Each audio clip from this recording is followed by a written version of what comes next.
Hai, Assalamualaikum sahabat Gelari Bahasa semuanya. Tetap sehat, tetap semangat untuk kita semua. Kali ini kita akan membahas sebuah materi, yaitu anekdot. Tentu sebagian dari kalian ada yang belum memahami atau bahkan ada yang belum pernah mendengar kata anekdot sebelum ini. Anekdot erat kaitannya dengan sindiran. Pernah menyindir seseorang atau kita sendiri pernah kena sindir? Bagaimana rasanya disindir? Pasti sakit rasanya. Padahal ada beberapa cara untuk menyampaikan kritik tanpa membuat mitra tutur kita merasa sakit hati. Salah satunya yaitu dengan anekdot. Jadi apa sih yang dimaksud dengan anekdot? Simak video ini sampai selesai. Jangan lupa untuk mencatat dan membuat peta konsep.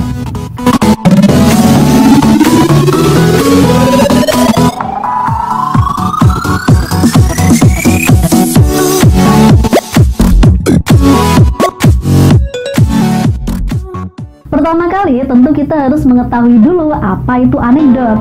Menurut KBBI, anekdot adalah cerita singkat yang menarik karena lucu dan mengesankan.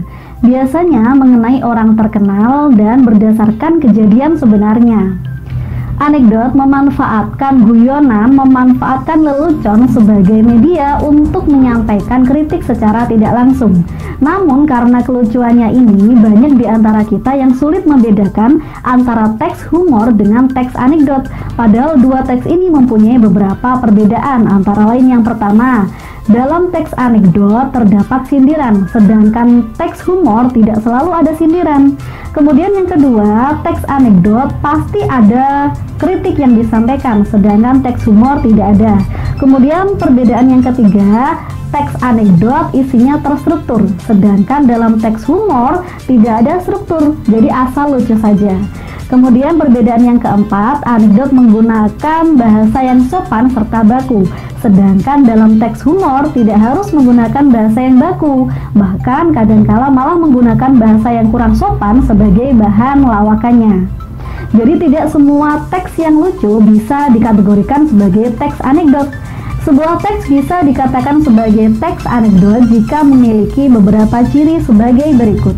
Ciri yang pertama, teks tersebut bersifat fiksi namun digambarkan dengan penggambaran yang realistis. Kemudian yang kedua, sifatnya yang konyol, kemudian lucu, menjengkelkan, dan sebagainya. Kemudian yang ketiga, terdapat sindiran maupun kritik yang disampaikan secara tidak langsung. Kemudian yang keempat, kita temukan tokoh, kemudian latar, setting, dan sebagainya seperti teks narasi lainnya. Kemudian bagaimana strukturnya? Karena ini termasuk jenis teks narasi, berarti strukturnya hampir sama dengan teks narasi lainnya. Antara lain yang pertama, abstraksi. Abstraksi ini berisi pengenalan, gambaran umum tentang tokoh maupun latar dalam cerita tersebut. Struktur yang kedua yaitu orientasi, mulai muncul permasalahan. Disinilah awal terjadinya persoalan dalam cerita tersebut. Kemudian yang ketiga, struktur yang ketiga yaitu klimaks. Di bagian ini dimunculkan hal-hal yang paling lucu, hal-hal yang paling konyol dan menjengkelkan dari teks tersebut.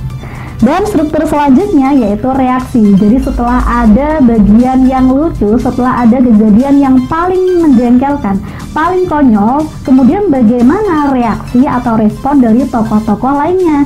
Apakah diam, tertawa, menangis, marah, dan sebagainya. Kemudian struktur yang terakhir yaitu koda. Koda ini bersifat opsional, artinya boleh ada, boleh tidak ada. Sekian dulu materi anekdot bagian pertama ini. Jangan lupa untuk mengikuti video-video selanjutnya dan jangan lupa untuk tetap semangat belajar.